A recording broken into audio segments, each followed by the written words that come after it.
நம்ம காலேஜ் டைமில் செய்கிற சில சின்ன ப்ராஜெக்டோ இல்லை ஏதாவது ஒரு கேம்பெயினோ பெரிய மாற்றத்தை நமக்குள்ளே ஏற்படுத்துமா? அப்படி தான் மாறி இருக்கு ஒரு சூழலே. அஸ்வானி அகர்வால் அப்படிங்கிற ஒரு டெல்லியில் கல்லூரி மாணவராக இருக்கும்போது ஒரு கேம்பெயின் ஒரு ரிசர்ச் மாதிரி ஒன்று பண்ணியிருக்கார். ஒரு ப்ராஜெக்ட்டு, உங்களுக்கு டிவி வேணுமா டாய்லெட் வேணுமா, டெல்லியில் இருக்கக்கூடிய மக்கள்கிட்ட போய் கேட்கும்போது டாய்லெட் தான் ஒரு மிகப்பெரிய பிரச்சனை அப்படிங்கிறது தெரிஞ்ச உடனே அதையே தன்னுடைய தொழிலாக அப்படி மாற்ற முடியும், அதனால் சமூகத்தை அப்படி மாற்றத்தை ஏற்படுத்த முடியும்னு சொல்லிட்டு பேசிக் ஷிட் அப்படின்னு ஒரு கம்பெனியை உருவாக்கி வேஸ்ட் பிளாஸ்டிக் பாட்டில்ஸ் எல்லாம் அப்படியே ரீசைக்கிள் பண்ணி அதனால் ஒரு டாய்லெட் 9000 பாட்டில்ஸ் வேஸ்ட் பாட்டில்ஸை ரெடி பண்ணி 12000 ரூபாயில் ஒரு டாய்லெட் ரெடி பண்ணுறாரு.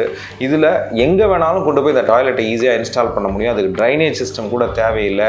அந்த யூரின் வேஸ்ட் இதெல்லாமே வந்து ஸ்டெபிலைஸ் பண்ணுறது அதுக்குள்ளேயே ஒரு செட்டப் கிரியேட் பண்ணியிருக்காரு அப்படின்றத செஞ்சுருக்காரு. கிட்டத்தட்ட 18.6 மில்லியன் மக்களை ரீச் பண்ணுற மாதிரி 3000 டாய்லெட்ஸ் வந்து டெல்லியில் இன்ஸ்டால் பண்ணியிருக்கிறதா சொல்கிறாங்க.